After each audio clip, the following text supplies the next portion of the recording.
Hi everybody, I'm Jay with Ukulele J Barbecue, and today I'm making one bite meals, that's everything you can have in a meal, into sourdough bread.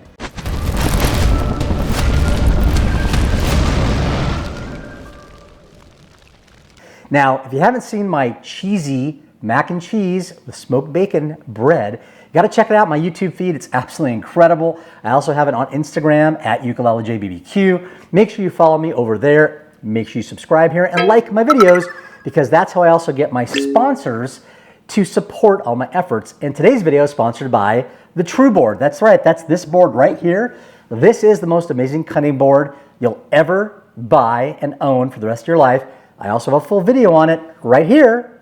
Make sure you check it out and see all the definite incredible features that the True Board has, including its super strong steel handles. It has magnets on the side to hold your knives, and when you're done making your bread or your flour and you have crumbs, you push it in here like this, you come down here, you slide it in here, and all your crumbs come right out into here. And if you're making barbecue, it tilts with legs right here that rotate. You set up a slight angle and all the juice goes down into the container.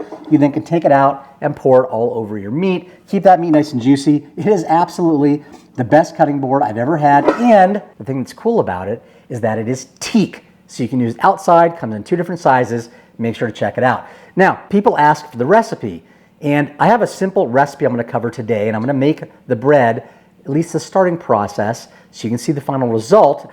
But I don't have a recipe for all the things I incorporate. I kind of figure out in my head what I think is going to work. I have to be careful of the moisture content. If you have too much moisture, it's going to make that bread kind of yucky inside, a little doughy.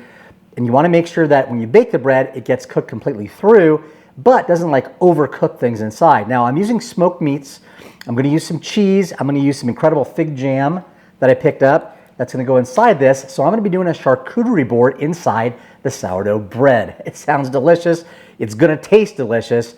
And I'm going to show you a simple process how to do it. But for the recipe on the bread, I'll have that listed down below. But for the actual charcuterie and my smoked bacon mac and cheese bread, I don't have a recipe for the contents inside, so that's why you have to kind of watch the video. You can go back and replay this, you can see what I do, and you can kind of experiment with your own ingredients and see if you can come up with some great ideas. And if you have any ideas for some great one-bite meals inside of sourdough bread, drop them down below in the comment, let me know, because I've been picking things out, and this one is actually one that I thought of, but I have a list that other viewers have given me that I'll be doing, like an incredible broccoli chicken fettuccine Alfredo inside sourdough bread. That was a great recommendation. I'm going to pick that up and do that as well. So let's get going. So the big thing is you have to have your starter. Now, I honestly have failed 4 times in making starter from scratch. So once I got it going now, I have my starter. I don't let it totally die. I don't discard unless it's sitting for a long time. Then I'll discard and I'll start the starter again. But this has actually been going since yesterday. I have this really cool little guide here. It's got the temperature on it, and it shows me the date and time that I actually started the starter. So what I've done is I'm dehydrating my starter, and I'm going to do an experiment. This is the starter right here, and if it works, I'll be able to offer people starter to buy, really low cost. I'll include the shipping for it. That way when you get it, you'll just add your flour and water in here. I'll have the instructions for that, and you'll have your starter. But I try to do it from scratch using the yeast in the air, and I don't think my air is very yeasty because it didn't work at all. Matter of fact, it didn't work 4 times. So we have this, and it's nice and bubbly. You can see this right here. We've got the bubbles on it. Hopefully you can see this. So this thing is ready to go. So first thing we're going to do is we'll start out with 100 grams of starter, 100 grams. So I have my scale here, and just measure out 100 grams. Take your bowl. So we'll go with 100 grams, and you can kind of see, look at this. That's what you want. All those bubbles are really important. You want to make sure that you've had this fermenting overnight, because you want that yeast to basically produce and get those bubbles. And then we're going to take this and put 100 grams in right now. So we'll go ahead and take 100 grams into this. Measuring is important, but I find that it's actually not really critical. So we've got 100 grams on the money right here. Let me show you this. Turn this around. We'll put this on. And if you can see, right there, we're at 100 grams. Zoom in, hopefully you can see that. So the next thing we're going to do is we're going to add our water We're gonna go 375 grams of warm water. We wanna be around the 80 to 82 degree range, so I'm gonna go ahead and pour that in next. Next, we'll do our warm water. You wanna be under 90 degrees, maybe 88 to 85 at the hottest side. So I have my ThermoWorks. This is the ThermoPen 1. It is by far my favorite device in the kitchen. It is instant thermometer, and we'll go and take that in and put this in and see where we're at. And it looks like we're around 80, 90 degrees or so, which is fine. 90 is the high end. I won't go warmer than that. Here we go. 381 is what we're at. Now you don't have to panic. 375 I said. If it's 381, you're a little over. That's okay. We're just gonna go a little bit more on the flour. We'll offset a little bit by maybe 4 or 5 grams. So now that we have that in place, we're gonna go 500 grams, it's a lot, 500 grams of flour. I use white lily flour for this one, and I have tried all the flours. I like King Arthur, good flour. If you have it, it's great as well. But I happen to fall upon this white lily, and the results have just been stellar, and I've just been really happy with it. So we're gonna use white lily today. So I've got my flour in here. We're gonna go ahead and tear this out down below, make sure this says 0 again, and then we're gonna go 500 grams on the flour. Here we go. And it's a lot of flour, so hang in there. So we're gonna do about 506 grams. Remember, we were a little over the water, so I got 506. Let me turn it around for you here. Hopefully you can see that right down here. 506 grams on the scale. And now for the final piece, we're gonna go with 11 grams of salt, fine sea salt, 11 grams. We're gonna zero this out, and we're gonna add in 11 grams. Okay, sprinkle that all over, because you wanna mix that in really good. So we're gonna hit this. Now we're gonna mix this all together. And the thing is that now that I've used this up, you can say I have a little bit left, and it's still good. We're gonna go ahead and feed this at the end of today and let it go till tomorrow, and then we'll be ready for our next bake.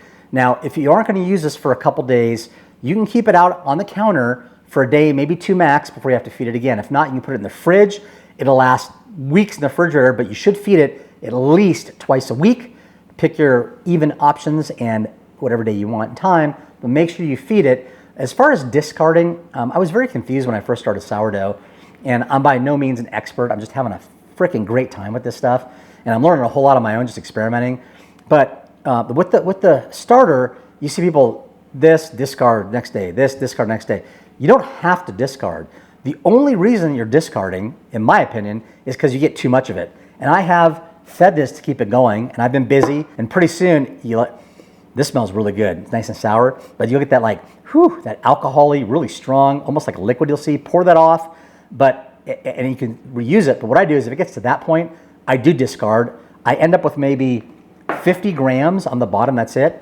And I add 250 grams of flour, 250 grams of water, mix it all in, let it sit overnight, and that thing just explodes. And you have just a nice big new starter, and you're ready to go to start baking the next day. You can do less if you want, like 150 grams of flour and 150 grams of water. It doesn't have to be exact. You'll figure it out, because based on your altitude, your temperature, humidity, things kind of get weird when it comes to baking. I've learned that up here. And now that the weather's gotten a little warmer, we had snow a while back, the time this takes to actually rise is insane. It's quick versus before it would take me like almost all day. So it is gonna vary a lot based on your environment. So we're gonna go ahead and take this in here. We're gonna mix all this together. So we're gonna mix all this in, just nice and easy. Okay, don't get crazy, you'll get flour everywhere. And you're just gonna fold this and incorporate this in until we get a rough texture. So you can see this here. Got a lot of flour up here. We're gonna go and mix all this up and get it nice and rough. Remember, we're not gonna knead it. We're not doing anything right now. We're just gonna incorporate all this and get it all blended together. And then once this is all blended together, we're gonna go and cover it with our towel, let it sit on the counter for the next 60 minutes. And then we're gonna start with stretch and folds, and we'll talk about that after this. Now, if your dough is too wet and it's not getting clumpy, then you've added too much water. Just add a little bit more flour to it, maybe a tablespoon at a time. Mix it in and watch it. But don't panic if you make a mistake. It's very fixable. At least when it comes to sourdough bread, I find it's very forgiving. And this is like the consistency you want right here. See this? This is it right here. That's the consistency right there you want. See how you can lift the whole thing up and kind of flip it over? That's what you're looking for. Absolutely a perfect consistency, nice and thick. So we're gonna go ahead and take this and cover it up for the next hour, and then we'll continue the process. And now, takes a nap. or to shut the lights off and let it sleep. Okay, we're now done with our first resting stage, and we've got the dough in here. It's rested about 45 minutes, 30 minutes minimum, an hour max, depending on the temperature I found. It's a little cool today, so I went 45 minutes. So we're gonna go ahead and, I love this. This is not a spatula, but you know what we call it. Great for bread making, and I'll have a link down below from my Amazon store. But I love this thing because it actually scrapes the bowl perfectly for the bread. We're gonna go and do our first stretch and fold. But before we do that, I'm basically just getting everything away from the edges, and I'll show you this here in a second. Got everything away from the edges like this. And now we'll bring up the camera and I'm gonna show you how I do my first stretch and folds. So for the stretch and folds, I'm just gonna reach in on each end, pull it up and fold it over. And then we're gonna turn it a quarter of a turn and we're gonna reach up and pull and fold it over. And we're gonna just do that 4 times, okay? And it's gonna be a little wet. If it gets too sticky, which this isn't, you can put a little bit of water on your hands, or you can even put a little bit of flour. I don't recommend the flour, but I don't mind getting my hand a little sticky. But you can see how we have this nice elasticity. We're not ripping the dough. We're just going to pull it up and stretch it like so. And we're going to go and nice and soft pulls. We don't want to tear this at all. And we'll do one more here. And then we will cover it up. We're going to let it rest for 30 minutes. And we're going to do a stretch and pull every 30 minutes. We're going to do it 4 times. So when you do this, you'll need actually 2 hours to do your stretch and folds. And this is feeling really nice. Good consistency, it's moist, and you can see here, it's got some really nice elasticity to it, but it's gonna get harder and harder as we do the stretch and fold. So we'll cover this up, and then we'll do it another 30 minutes from now until we're done with 3 more sets of stretch and folds. So it's been 2 hours. We've done our stretch and folds, 4 sets. We did stretch and fold 4 times every 30 minutes over 2 hours. So we're now 2 hours into the process. Now what we're gonna do for our next to the last step, we're gonna go and take this out on our true board, and we're gonna go ahead and get this kind of shaped. We're gonna put it back in a clean bowl. We're gonna cover it up, and it's gonna sit for about 8 hours. At the 8-hour mark, we're gonna go ahead and then stretch it out again. We're gonna go ahead and add all of our charcuterie, do our final folding and shaping, and then we're gonna put it in the fridge overnight, and then we'll be ready to bake in the morning. So you wanna start this early because it's gonna take you a while to get this process done, but I will assure you, this is absolutely worth it. And like that, I've got some flour. So we're gonna go ahead and take this flour, and we're just gonna put this on the board. We don't need a whole lot of it. And flour on a wood board is really fantastic.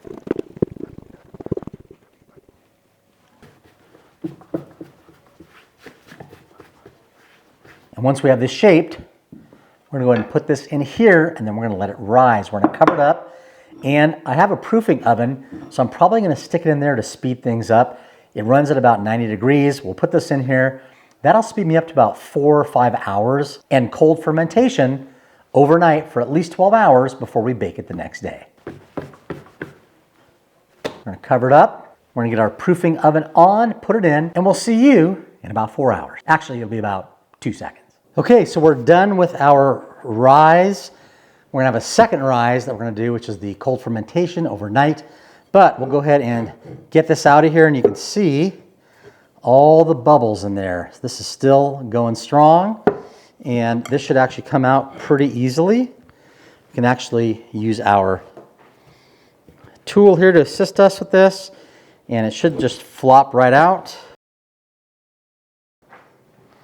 Now what we're going to do is we're going to go ahead and form our shape, and we're just going to do a little bit of rough shape, add a little bit of flour here for the stickiness so it's not too sticky. And we're going to go ahead and get this rolled over like so. We're basically going to push this out and pull it in towards us, rotate, pull it in, and just kind of keep doing this until we get a nice ball. And you'll see this is going to tighten up. So we got to push it out and stretch it in. And what we're going to do is pull this out. We're going to layer it. We're going to get it into a ball. Then we're going to put it in for 12 hours. We're going to hopefully let it rise again with everything inside of it. Then we're going to go ahead and bake it in the morning. And for our charcuterie bread, we're going to use some Camembert cheese. This is fresh homemade Camembert cheese by a friend of mine. Vacuum sealed it after tasting it. We've got some really nice thin sliced salami. We have some really, really nice prosciutto and some copppa right here. So we're gonna take that, we're gonna layer it. I'll show you how to do that in a second. And then we're gonna put the fig jam in.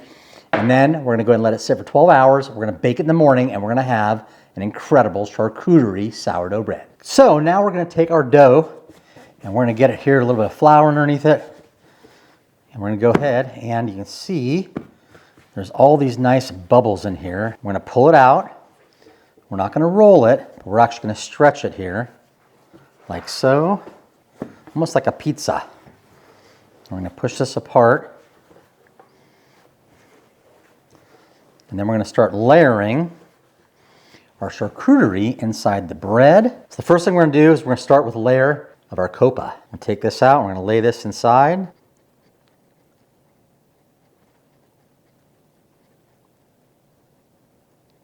Next we have our salami. Nice thin, paper thin pieces of salami. I'm gonna take some of our fantastic prosciutto, we're gonna layer that in. And next, we're going to take our cheese. We're going to layer that in.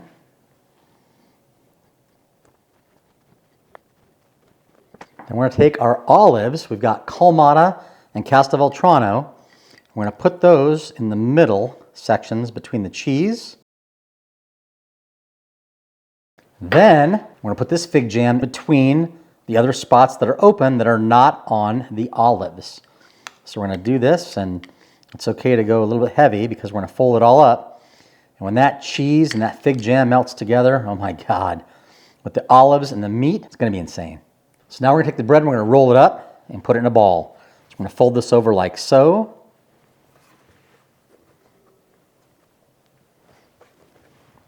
A little flour on there so we don't get some sticking. We're going to fold this over on this side, over the top like so.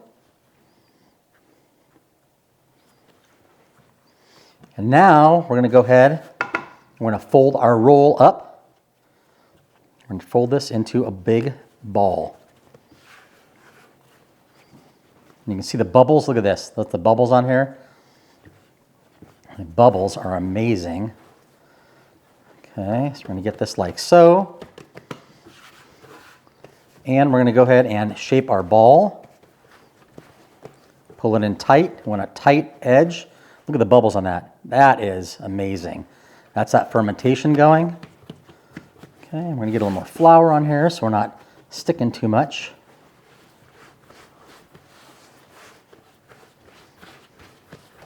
Okay, and then what we're gonna do is once this is all formed into a tight ball, we wanna have that skin tight. So we're gonna tuck it in, turn it, pull it, tuck it in, turn it, tuck it in, turn it, tuck it in, turn it.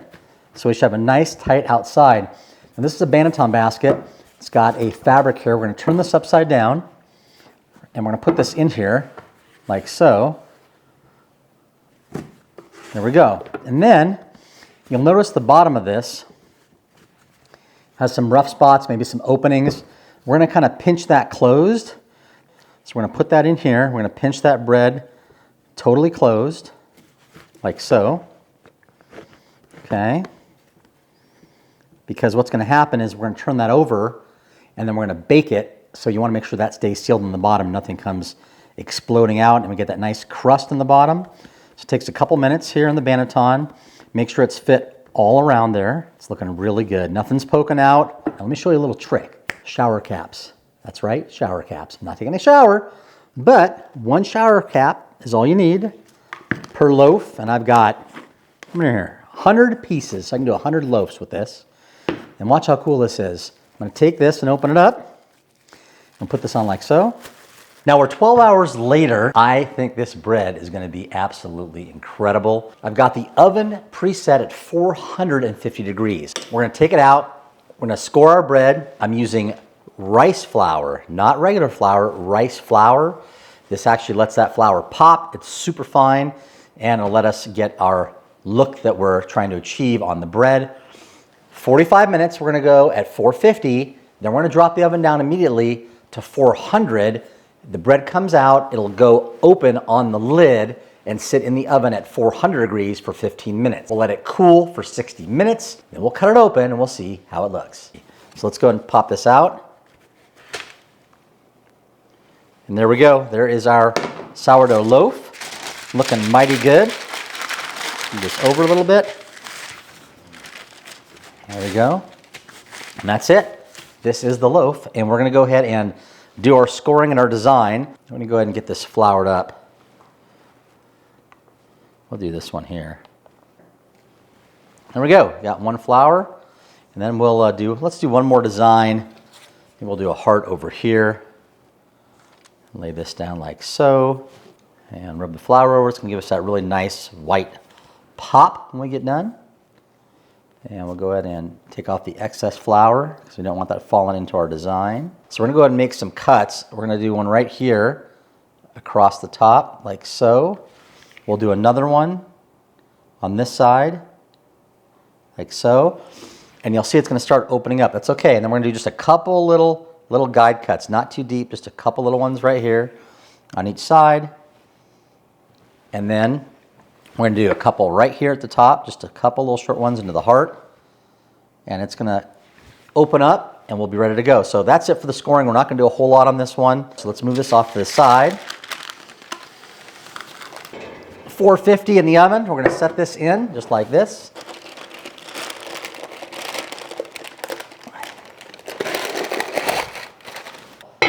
Preheated. We're going to stick this in now for 45 minutes.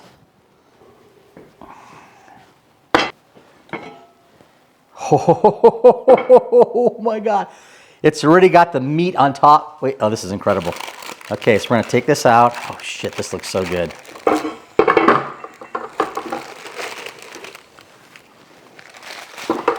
Look at this. Look at that. Look at that. Look at that. Is that incredible or what? Oh my God. Got the cheese liquidy, so we won't need this. Now we're going to take this back on this pan. We're going to put this in the oven for 15 minutes, and I've got the oven lowered now. I just lowered it to 400 degrees. We'll go 400 degrees for 15 minutes. Be very careful. We're going to take this. Beautiful looking. Oh my God, this looks amazing. We'll put this in the oven.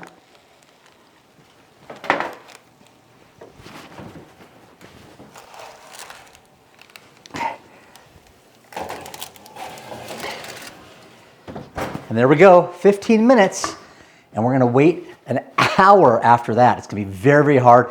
I might have to peel a little bit of that prosciutto off and have a little taste. Okay, 45 minutes is up, and oh, this is looking amazing. We got the cheese. This is charcuterie sourdough. We're gonna let it cool down, and then we're gonna cut into this bad boy. Look at this. Got a combination of the cheese and the fig jam. Crisped up. Can you see that? Oh my God. Oh my God. This is amazing. This is on the edge. Do you like Crispies? I love Crispies. It's not burnt. It's brown. You can see the translucency on this. Oh my God. This is the cheese with the fig jam that went on it and caramelized. Oh my God. You gotta try this. Just that alone is worth it. Okay, we are here for the grand finale. We have our sourdough bread right here. It's been cooling on our rack. We're gonna take it off and cut it up, and we're gonna see inside how it goes. It's been almost an hour. I feel a little warmth underneath. Look at this on the bottom. Absolutely incredible. That nice bottom. That's your fig jam right there. And we're gonna slice it open this time. I got criticized on my last video because I took kind of the end off because I wanted to kind of save it. And they said, we want to see the middle. So I know, I'm going to cut this though right down the middle. My handy dandy bread knife. And here we go for the reveal of the charcuterie sourdough bread. Look at it. Oh, look at this. Look at that. Oh, you know what? There's what it looks like layered inside. Can you see that? Look at that. Oh. So we'll go ahead and cut this just like so. That nice crunchy outside. For a look. Look at this in here. That's all cheese on there. That's the inside. Here we go. Look at that. There it is. Everything inside the bread. We've got all of our meats here. We got our cheeses. And we've got more meat on the inside, but there it is, right there. Absolutely fantastic. We're gonna take a piece off of this right here. Take a piece off of this. Oh yeah. Still warm. We've got our Kalamata Castelvetrano olives. You can see it right there. Our fig jam has been melted with the cheese. But let's take this bite here that has everything on it, because it's supposed to be a meal in every bite. And you can see it's still smoking a little bit. Let's give it a shot. Oh my God. Oh, the fig jam. The saltiness of the olives. And you have that meat in there. The meat is just melting in your mouth from being cooked. You've got your Camembert cheese, right, all in there. Oh my God. Please forgive me for a minute. If you want the full recipe, I can't really tell you percentages or weight of the meats, the cheese. The video is here for you to watch, refer back to. You can kind of see how I did it, and you can use your own. I used, I think, 3/4 of a round of Camembert. I used, the slices of prosciutto, the salami, you saw all that, and that's it. But I'll have my dough recipe listed down below, and you can go to my website. I'll have a link there, and you can go there and actually get all the information. Color PDF page you can print out and download if you want. Take it with you somewhere. That is my charcuterie sourdough. Hope you like and subscribe. We got a lot more meals coming. Next up is going to be a couple ideas. One of them is a broccoli chicken fettuccine Alfredo. We're going to have that inside the sourdough loaf. If you have any ideas for a full meal inside the bread, drop it down below. Let me take a look. I might pick one of yours. And if I do, I'll message you and you'll win something absolutely fantastic. Thanks again, and I also appreciate the True Board for sponsoring me on this video. The best cutting boards ever. I mean it, I really do. By the way, I don't make a dime. I have no commission deal with True Board, just so you know that. This is a partnership to help them get off the ground. Great people, incredible boards with all the features. Again, check out the video right up here that talks about the incredible board and all of its features. And we'll see you on the next one. Smoke on, baby!